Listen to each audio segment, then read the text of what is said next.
A Cidade e as Serras, de Eça de Queiroz.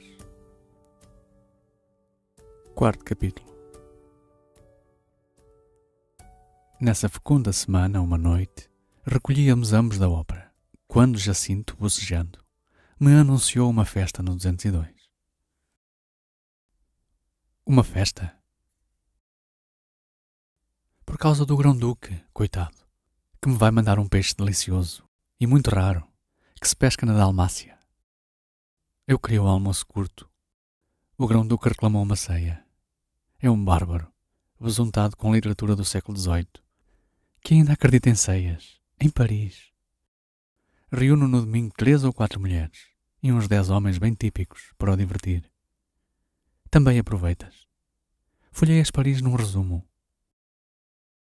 Mas é uma maçada amarga. Sem interesse pela festa, Jacinto não se afadigou em a compor com relevo ou brilho.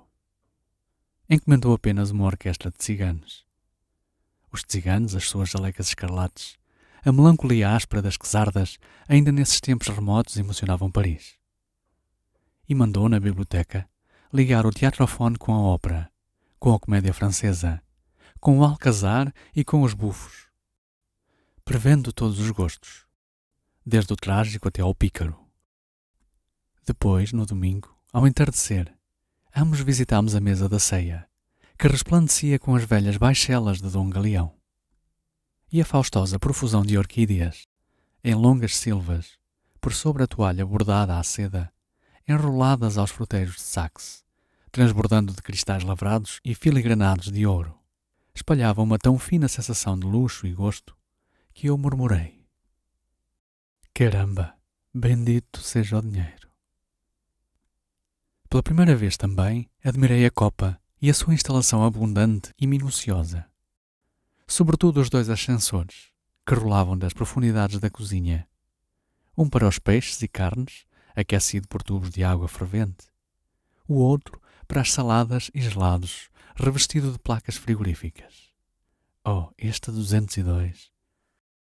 Às 9 horas, porém, descendo eu ao gabinete de Jacinto para escrever à minha tia Vicência, enquanto ele ficara no toucador com o manicuro que lhe polia as unhas, passámos nesse delicioso palácio, florido e em gala, por bem corriqueiro susto. Todos os lumes elétricos, subitamente, em todo o 202, se apagaram.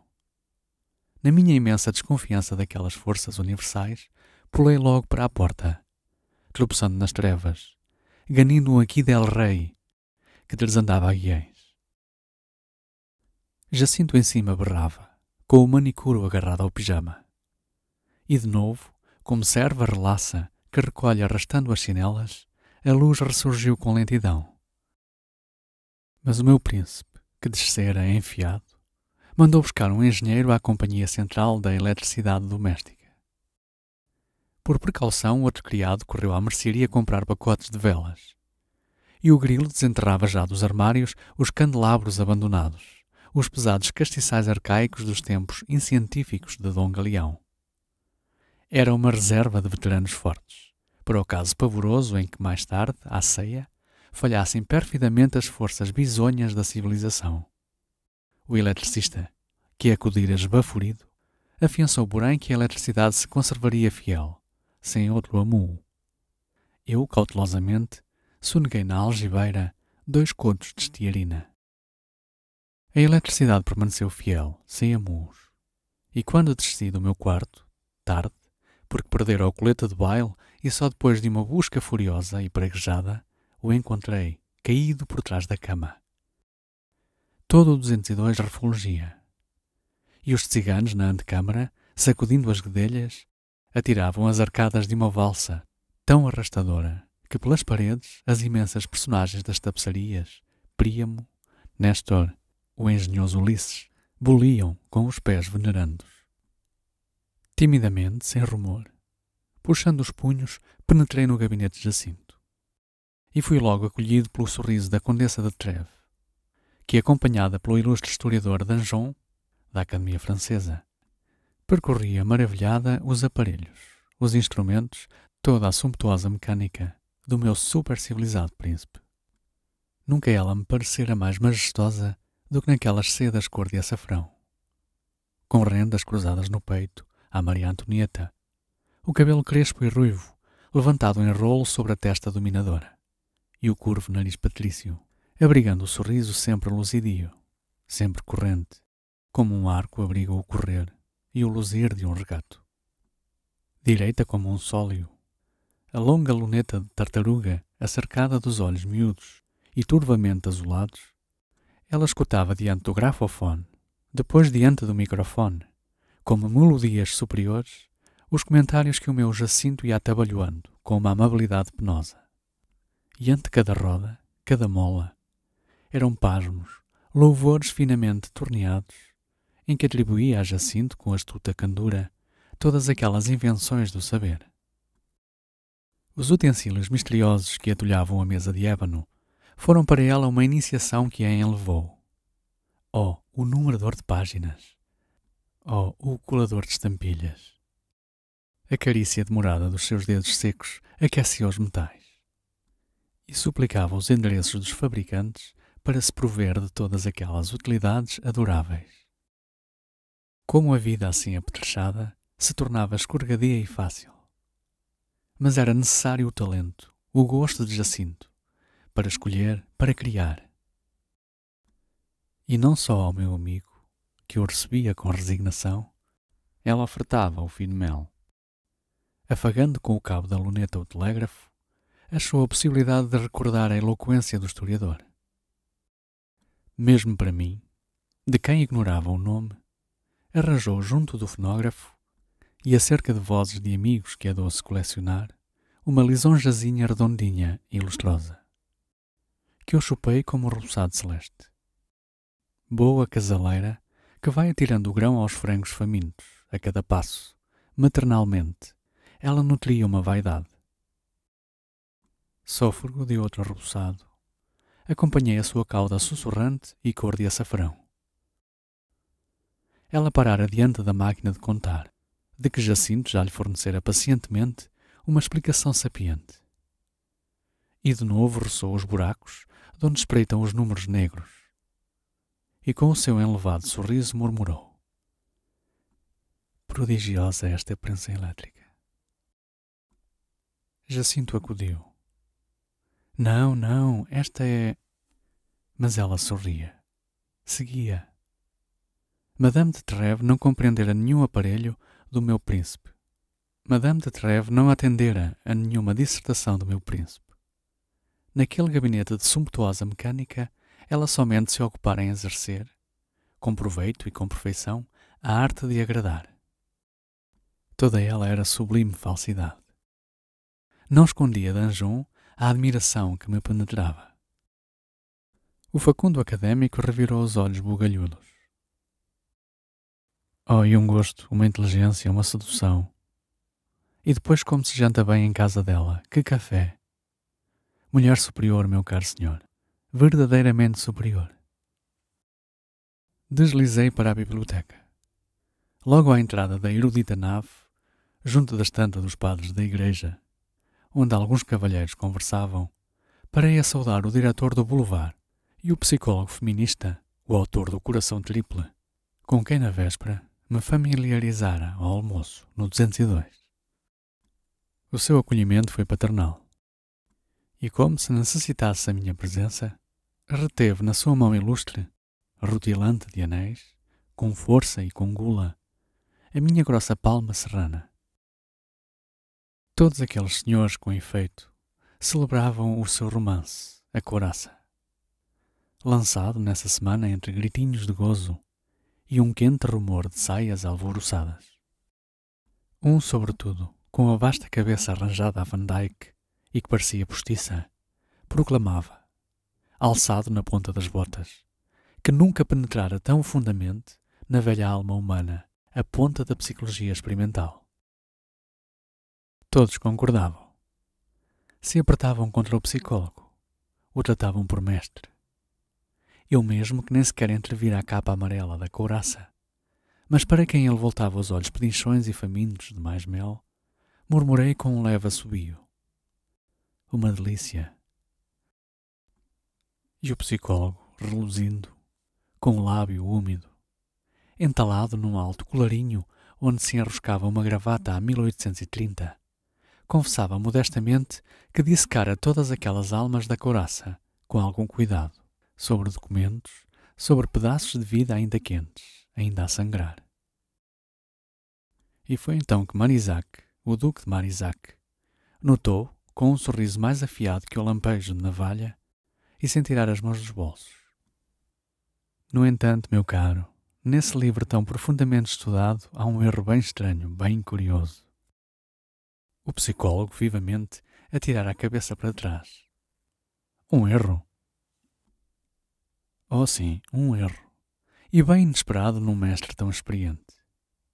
Era atribuir à esplêndida amorosa da couraça, uma duquesa, e do gosto mais puro, um colete de cetim preto.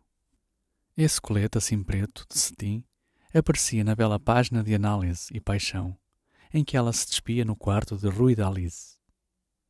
E Marisac, sempre com as mãos nos bolsos, mais grave, apelava para aqueles senhores. Pois era verosímil. Numa mulher como a duquesa, estética, pré-rafaelítica, que se vestia no dossiê, no paquin, nos costureiros intelectuais, um colete de cetim preto. O psicólogo emudecera, colhido, trespassado. Marisac era tão suprema autoridade sobre a roupa íntima das duquesas que, à tarde, em quartos de rapazes, por impulsos idealistas e anseios de alma dolorida, se põe em colete e saia branca. De resto, o diretor do Boulevard condenara logo sem piedade, com uma experiência firme, aquele colete, só possível na alguma merceeira atrasada que ainda procurasse efeitos de carne nédia sobre cetim negro. E eu, para que não me julgassem alheio às coisas dos adultérios do cais e do luxo, acudi, metendo os dedos pelo cabelo. Realmente preto, só se estivesse de luto pesado pelo pai. O pobre mestre da couraça sucumbira. Era a sua glória de doutor em elegâncias femininas desmantelada. E Paris supondo que ele nunca vira uma duquesa desatacar o colete na sua alcova de psicólogo. Então, passando o lenço sobre os lábios que a angústia ressequira, confessou o erro. E contritamente o atribuiu a uma improvisação tumultuosa. Foi um tom falso, um tom perfeitamente falso que me escapou. Com efeito, é absurdo um colete preto. Mesmo por harmonia com o estado de alma da duquesa devia ser lilás, talvez cor de reseda, muito desmaiada, com o frouxo de rendas antigas de malines. É prodigioso como me escapou, pois tenho o meu caderno de entrevistas bem anotadas, bem documentadas. Na sua amargura terminou por suplicar a Marisac que espalhasse por toda a parte, no clube, nas salas, a sua confissão. Fora um engano de artista, que trabalha na febre, vasculhando as almas, perdido nas profundidades negras das almas. Não reparara no colete, confundira os tons. Gritou com os braços estendidos para o diretor do Boulevard. Estou pronto a fazer uma retificação numa interview, meu caro mestre. Mando um dos seus redatores, amanhã às 10 horas. Fazemos uma interview, fixamos a cor. Evidentemente é lilás. Mando um dos seus homens, meu caro mestre. É também uma ocasião para eu confessar, bem alto, os serviços que o Boulevard tem feito às ciências psicológicas e feministas. Assim ele suplicava, encostado à estante, às lombadas dos santos padres. Eu abalei, vendo ao fundo da biblioteca Jacinto, que se debatia e se recusava entre dois homens. Eram os dois homens de Madame de Trèves, o marido, conde de Trèves, descendente dos reis de Cândia, e o amante, o terrível banqueiro judeu, David Efraim. E tão enfronhadamente assaltavam o meu príncipe que nem me reconheceram. Ambos, num aperto de mão mole e vago, me trataram por caro conde. Num relance, rebuscando charutos sobre a mesa do limoeiro, compreendi que se tramava a Companhia das Esmeraldas da Birmânia, medonha empresa em que cintilavam milhões, e para que os dois confederados de bolsa e de alcova, desde o começo do ano, pediam o nome, a influência, o dinheiro de Jacinto. Ele resistira, num enfado dos negócios, desconfiado daquelas esmeraldas soterradas num vale da Ásia. E agora o conde de Trèves, um homem esgroviado, de face rechupada, eriçada de barba rala, sob uma fronte rotunda e amarela como um melão, assegurava ao meu príncipe que no prospecto já preparado, demonstrando a grandeza do negócio, perspassava um fulgor das 1001 noites. Mas sobretudo aquela escavação de esmeraldas convidava todo o espírito culto pela sua ação civilizadora. Era uma corrente de ideias ocidentais, invadindo e educando a Birmânia. Ele aceitara a direção por patriotismo. De resto, é um negócio de joias, de arte, de progresso, que deve ser feito num mundo superior, entre amigos. E do outro lado, o terrível Efraim, passando a mão curta e gorda sobre a sua bela barba, mais frisada e negra que a de um rei assírio, afiançava o triunfo da empresa pelas grossas forças que nela entravam. Os Nagaie, os Bolsan, os Sakar. Jacinto franzia o nariz, enervado. Mas ao menos estão feitos os estudos. Já se provou que há esmeraldas? Tanta ingenuidade exasperou Efraim. Esmeraldas? Está claro que há esmeraldas. Há sempre esmeraldas desde que haja acionistas.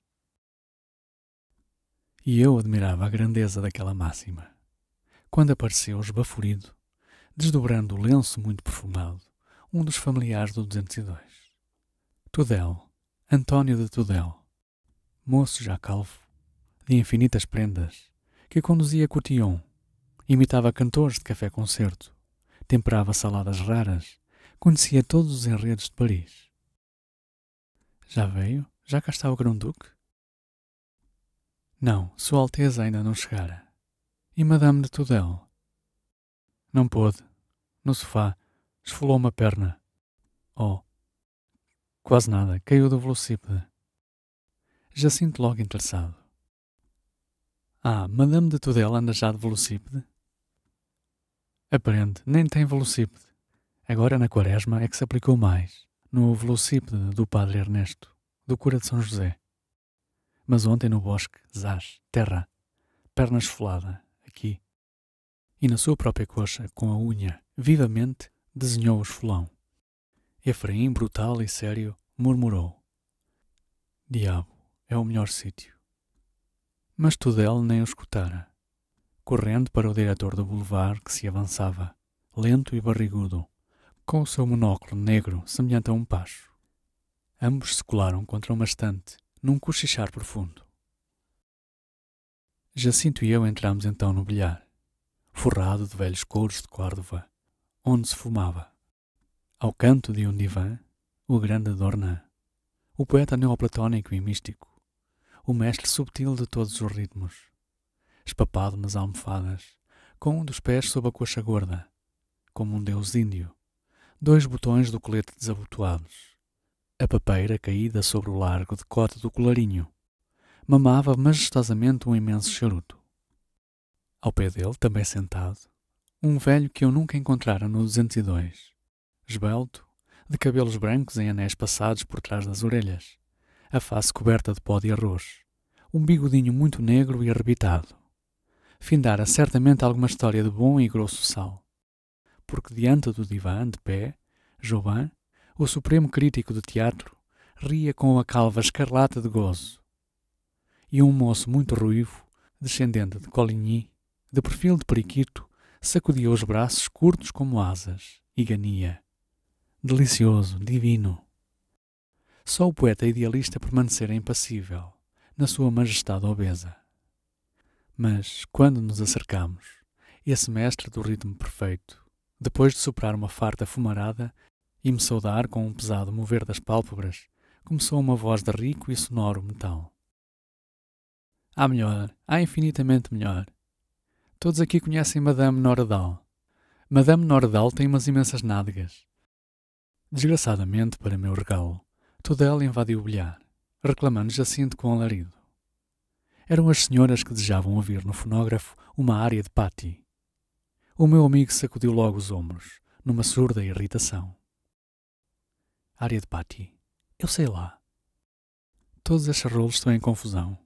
Além disso, o fonógrafo trabalha mal. Nem trabalha. Tenho 3. Nenhum trabalha.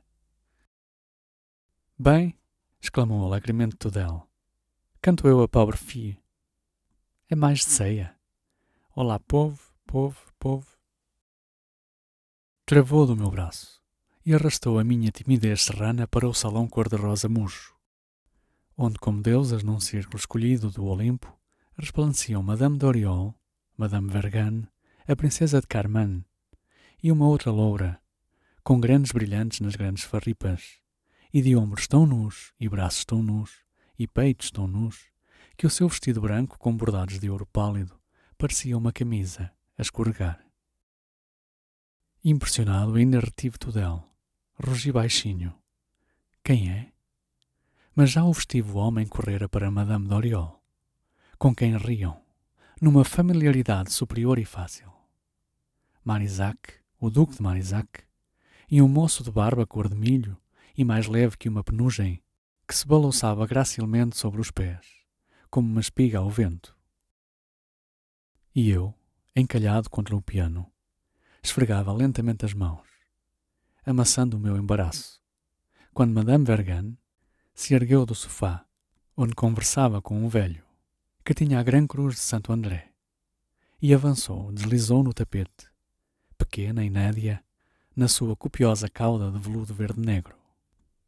Tão fina era a cinta, entre os encontros fecundos e a vastidão do peito, todo nu e cor de nácar, que eu receava que ela partisse pelo meio, no seu lento ondular. Os seus famosos bandós negros, de um negro furioso, inteiramente lhe tapavam as orelhas, e no grande aro de ouro que os circundava, reluzia uma estrela de brilhantes, como na fronte dos anjos de Botticelli. Conhecendo sem dúvida a minha autoridade no 202, ela despediu sobre mim ao passar, como raio benéfico, um sorriso que lhe enriquecia mais os olhos líquidos, e murmurou: O grão-duque vem, com certeza. Oh, com certeza, minha senhora, para o peixe. Para o peixe? Mas justamente na antecâmara rompeu, em rufos e arcadas triunfais, a marcha de Rákóczi. Era ele. Na biblioteca, o nosso retumbante mordomo anunciava: Sua Alteza, o Grão-Duque Casimiro. Madame de Vergane, com um curto suspiro de emoção, alteou o peito, como para lhe expor melhor a magnificência búrnea. E o homem do boulevard, o velho da Gran Cruz, Efraim, quase me empurraram, investindo para a porta, na imensa sofreguidão de pessoa real. Precedido por Jacinto, o Grão-Duque surgiu. Era um possante homem, de barba em bico, já grisalha, um pouco calvo. Durante um momento hesitou, com um balanço lento sobre os pés pequeninos, calçados de sapatos rasos, quase sumidos sob as pantalonas muito largas. Depois, pesado e risonho, veio apertar a mão às senhoras que mergulhavam nos veludos e sedas em mesuras de corte. E imediatamente, batendo com carinhosa jovialidade no ombro de Jacinto. E o peixe, preparado pela receita que mandei, hein? Um murmúrio de Jacinto tranquilizou Sua Alteza. Ainda bem, exclamou ele no seu vozeirão de comando. Que eu não jantei, absolutamente não jantei. É que se está jantando deploravelmente em casa do Joseph. Mas por que se vai jantar ainda ao Joseph? Sempre que chego a Paris pergunto, onde é que se janta agora? Em casa do Joseph. Qual? Não se janta. Hoje, por exemplo, galinholas. Uma peste. Não tem a noção da galinhola. Os seus olhos azulados, de um azul sujo, rebrilhavam, alargados pela indignação. Paris está perdendo todas as suas superioridades. Já não se janta em Paris. Então, em redor, aqueles senhores concordavam, desolados. O conde de Trèves defendeu o Bignon, onde se conservavam nobres tradições. E o diretor do boulevard, que se empurrava todo para a Sua Alteza, atribuía a decadência da cozinha em França à República, ao gosto democrático e torpe pelo barato. No Paiar, todavia, começou Efraim. No Paiar, gritou logo o grão-duque. Mas os Borgonhas são tão maus. Os Borgonhas são tão maus. Deixara pender os braços, os ombros, descoroçoado. Depois, com o seu lento andar balançado, como o de um velho piloto, atirando um pouco para trás as lapelas da casaca, foi saudar Madame Doriol, que toda ela faiscou, no sorriso, nos olhos, nas joias, em cada prega das suas sedas cor de salmão. Mas apenas a clara e macia criatura, batendo o leque como uma asa alegre, começara a chalrar, Sua Alteza reparou no aparelho do teatrofone, pousado sobre uma mesa entre flores, e chamou Jacinto. Em comunicação com Alcazar, o teatrofone? Certamente, meu senhor. Excelente, muito chique. Ele ficara com pena de não ouvir a Gilberte numa cançoneta nova, Le Casquette. 11h30. Era justamente a essa hora que ela cantava, no último ato da revista elétrica. Colou às orelhas os 2 receptores do teatrofone e quedou embebido, com uma ruga séria na testa dura. De repente, num comando forte. É ela, chute, venham ouvir. É ela, venham todos. Princesa de Carman, para aqui. Todos, é ela, chute. Então, como Jacinto instalara prodigamente 2 teatrofones, cada um provido de 12 fios, as senhoras, todos aqueles cavalheiros, se apressaram a acercar submissamente um receptor do ouvido e a permanecer imóveis para saborear-lhe esse casquete. E no salão cor-de-rosa murcho, na nave da biblioteca, onde se espalhara um silêncio augusto, só eu fiquei desligado do teatrofone, com as mãos nas algibeiras e ocioso. No relógio monumental, que marcava a hora de todas as capitais e o movimento de todos os planetas, o ponteiro rendilhado adormeceu. Sobre a mudez e a imobilidade pensativa daqueles dorsos, daqueles decotes, a eletricidade refulgia com uma tristeza de sol regelado, e de cada orelha atenta que a mão tapava, pendia um fio negro, como uma tripa. Dornan, esboroado sobre a mesa, cerrara as pálpebras, numa meditação de monge obeso. O historiador dos Duques de Anjou, com o receptor na ponta delicada dos dedos, erguendo o nariz agudo e triste, gravemente cumpria um dever palaciano. Madame Doriol sorria, toda lânguida, como se o fio lhe murmurasse doçuras. Para desentorpecer arrisquei um passo tímido, mas caiu logo sobre mim um chute severo do grão-duque. Recuei para entre as cortinas da janela, a abrigar a minha ociosidade. O psicólogo da couraça, distante da mesa, com o seu comprido fio esticado, mordia o beiço, num esforço de penetração. A beatitude de Sua Alteza, enterrado numa vasta poltrona, era perfeita. Ao lado, o colo de Madame Vergane arfava, como uma onda de leite. E o meu pobre Jacinto, numa aplicação conscienciosa, pendia sobre o teatrofone tão tristemente como sobre uma sepultura. Então, ante aqueles seres de superior civilização, sorvendo num silêncio devoto as obscenidades que a Gilberte lhes gania, por debaixo do sol de Paris, através de fios mergulhados nos esgotos, cingidos ao cano das fezes, pensei na minha aldeia adormecida. O crescente de lua, que seguido de uma estrelinha, corria entre nuvens sobre os telhados e as chaminés negras dos Campos Elíseos, também andava lá fugindo, mais lustrosa e mais doce, por cima dos pinheirais. A rã escoachava ao longe, no pego da dona. A ermidinha de São Joaquim branquejava no cabeço, nuazinha e cândida. Uma das senhoras murmurou: mas não é a Gilberte? E um dos homens: parece um cornetim. Agora são palmas. Não, é o Paulin. O grão-duque lançou um chute feroz. No pátio da nossa casa ladravam os cães. De além do ribeiro respondiam os cães do João Saranda. Como me encontrei descendo por uma quelha, sob as ramadas, com o meu varapau ao ombro, e sentia entre a seda das cortinas, num fino ar macio, o cheiro das pinhas estalando nas lareiras, o calor dos corrais através das sebes altas e o sussurro dormente das levadas. Despertei a um brado que não saía nem dos eidos, nem das sombras. Era o grão-duque que se erguera, encolhia furiosamente os ombros. Não se ouve nada, só guinchos e um zumbido que maçada, pois é uma beleza a cançoneta.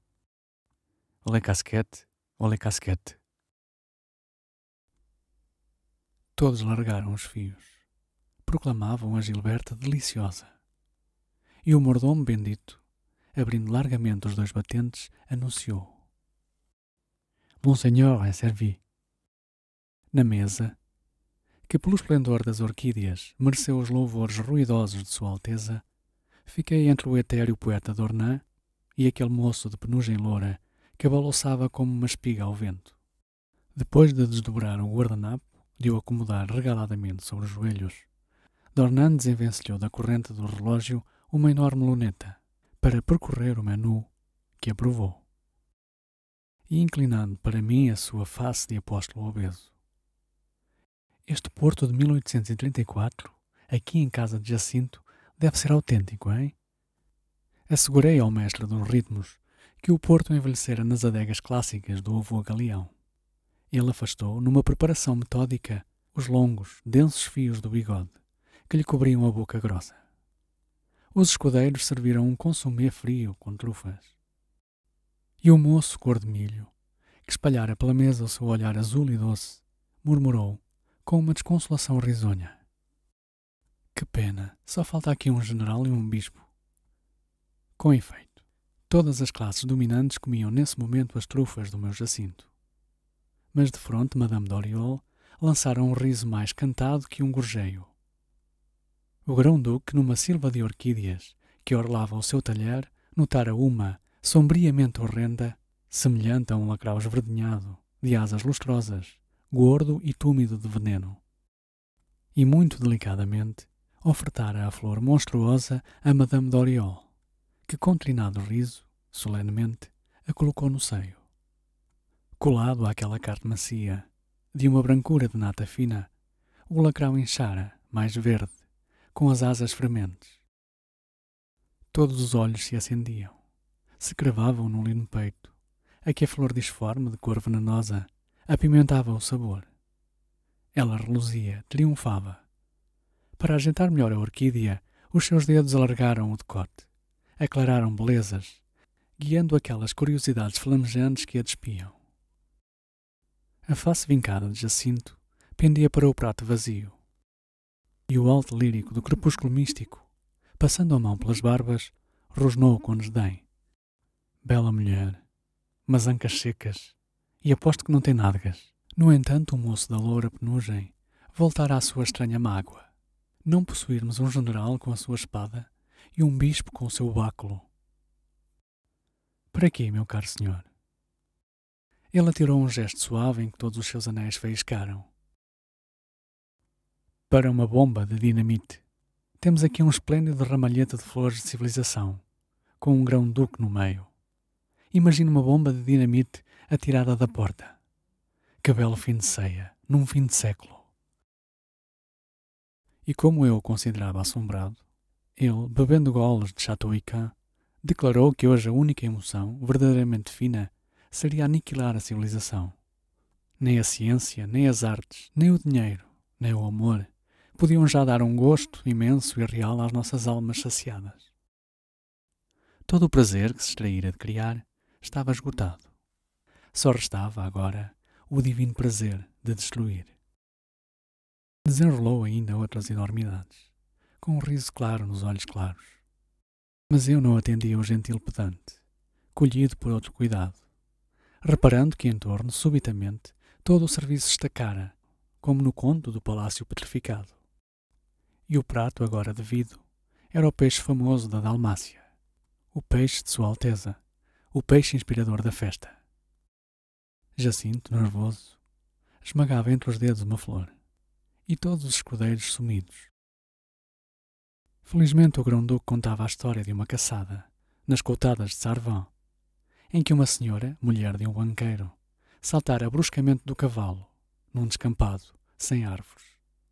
Ele e todos os caçadores pararam, e a galante senhora, lívida, com a amazona arregaçada, corre para trás de uma pedra. Mas nunca soubemos em que se ocupava a banqueira, nesse descampado, agachada atrás da pedra, porque justamente o mordomo apareceu, reluzente de suor, e balbuciou uma confidência a Jacinto, que mordeu o beiço, trespassado. O grão-duque emudecera. Todos se entreolhavam, numa ansiedade alegre. Então o meu príncipe, com paciência, com heroicidade, forçando palidamente o sorriso. Meus amigos, há uma desgraça. Dornan pulou na cadeira. Fogo? Não, não era fogo. Fora o elevador dos pratos que, inesperadamente, ao subir o peixe de Sua Alteza, se desarranjara e não se movia encalhado. O grão-duque arremessou o guardanapo. Toda a sua polidez estalava como um esmalte mal posto. Essa é forte. Pois um peixe que me deu tanto trabalho. Para que estamos nós aqui então a cear? Que estupidez! E por que não o trouxeram à mão, simplesmente? Encalhado. Quero ver, onde é a copa? E furiosamente investiu para a copa. Conduzido pelo mordomo que tropeçava, vergava os ombros, ante esta esmagadora cólera de príncipe. Jacinto seguiu, como uma sombra, levado na rajada de Sua Alteza. E eu não me contive. Também me atirei para a copa, a contemplar o desastre, enquanto Dornan, batendo na coxa, clamava que saciasse sem peixe. O grão-duque lá estava, debruçado sobre o poço escuro do elevador, onde mergulhara uma vela que lhe avermelhava mais a face esbraseada. Espreitei por sobre o seu ombro real. Embaixo, na treva, sobre uma larga prancha, o peixe precioso alvejava, deitado na travessa, ainda fumegando, entre rodelas de limão. Jacinto, branco como a gravata, torturava desesperadamente a mola complicada do ascensor. Depois foi o grão-duque que, com os pulsos cabeludos, atirou um empuxão tremendo aos cabos em que ele rolava. De balde. O aparelho enrijara numa inércia de bronze eterno. Sedas roçagaram à entrada da copa. Era Madame d'Oriol. E atrás Madame Vergane, com os olhos a faiscar, na curiosidade daquele lance em que o príncipe soltara tanta paixão. Marisac, nosso íntimo, surgiu também risonho, propondo uma descida ao poço com escadas.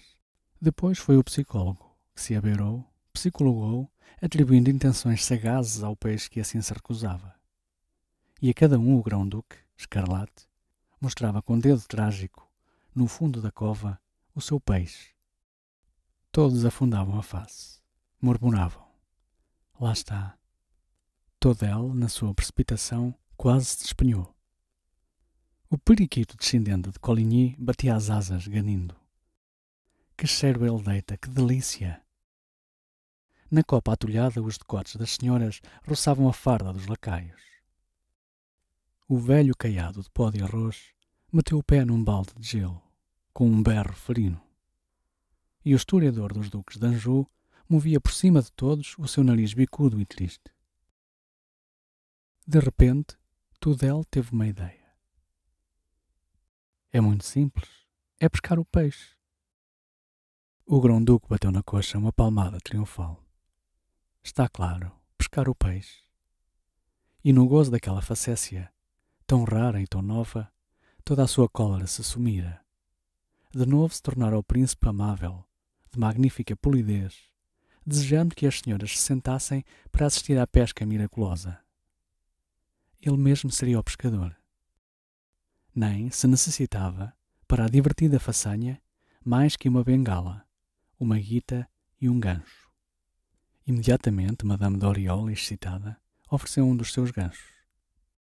Apinhados em volta dela, sentindo o seu perfume, o calor da sua pele, todos exaltámos a amorável dedicação. E o psicólogo proclamou que nunca se pescara com tão divino anzol. Quando dois escudeiros estonteados voltaram, trazendo uma bengala e um cordel, já o grão-duque, radiante, vergara o gancho em anzol. Jacinto, com uma paciência lívida, erguia uma lâmpada sobre a escuridão do poço fundo. E os senhores mais graves, o historiador, o diretor do boulevard, o conde de Trèves, o homem de cabeça a Van Dyck, sorriam, amontoados à porta, num interesse reverente pela fantasia de Sua Alteza. Madame de Trèves, essa, examinava serenamente, com a sua nobre luneta, a instalação da copa. Só Dornan não se erguera da mesa, com os punhos cerrados sobre a toalha, o gordo pescoço encovado, no tédio sombrio de fera a quem arrancaram a posta. No entanto, Sua Alteza pescava com fervor, mas de balde. O gancho, pouco agudo, sem presa, bamboleando na extremidade da guita frouxa, não fisgava. «Ó Jacinto, ergue essa luz!» gritava ele, inchado e suado. «Mais! Agora! Agora! É na guelra! Só na guelra é que o gancho pode prender. Agora!» «Qual? Que diabo? Não vai?» Tirou a face do poço, resfolgando e afrontado. Não era possível. Só carpinteiros com alavancas. E todos, ansiosamente, bradámos que se abandonasse o peixe. O príncipe risonho, sacudindo as mãos, concordava que, por fim, fora mais divertido pescá-lo do que comê-lo. E o elegante bando refluiu sofregamente para a mesa, ao som de uma valsa de Strauss, que os ciganos arremessaram em arcadas de lânguido ardor. Só Madame de Trèves se demorou ainda, retendo o meu pobre Jacinto, para lhe assegurar quanto admirava o arranjo da sua copa. Oh, perfeita! Que compreensão da vida! Que fina inteligência do conforto! Sua Alteza, encalmado pelo esforço, esvaziou poderosamente 2 copos de Chateau Lagrange. Todos o aclamavam como um pescador genial. E os escudeiros serviram o barão de Pauillac, cordeiro das lesírias marinhas, que, preparado com ritos quase sagrados, toma este grande nome sonoro e entra no nobiliário de França. Eu comi com o apetite de um herói de Homero. Sobre o meu copo e o de Dornan, o champanhe cintilou e jorrou ininterruptamente como uma fonte de inverno.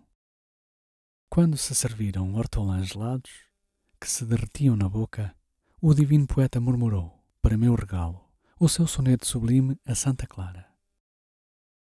E como, do outro lado, o moço de penugem loura insistia pela destruição do velho mundo, também concordei, e sorvendo o champanhe coalhado em sorvete, maldissemos o século, a civilização, todos os orgulhos da ciência. Através das flores e das luzes, no entanto, eu seguia as ondas arfantes do vasto peito de Madame Vergane, que ria como uma bacante, e nem me apiedava de Jacinto, que com a doçura de São Jacinto sobre o cepo, esperava o fim do seu martírio e da sua festa. Ela findou. Ainda recordo, às 3 horas da noite, o grão-duque na antecâmara, muito vermelho, mal firme nos pés pequeninos, sem acertar com as mangas da peliça que Jacinto e eu lhe ajudámos a enfiar, convidando o meu amigo, numa efusão carinhosa, a ir caçar às suas terras da Dalmácia.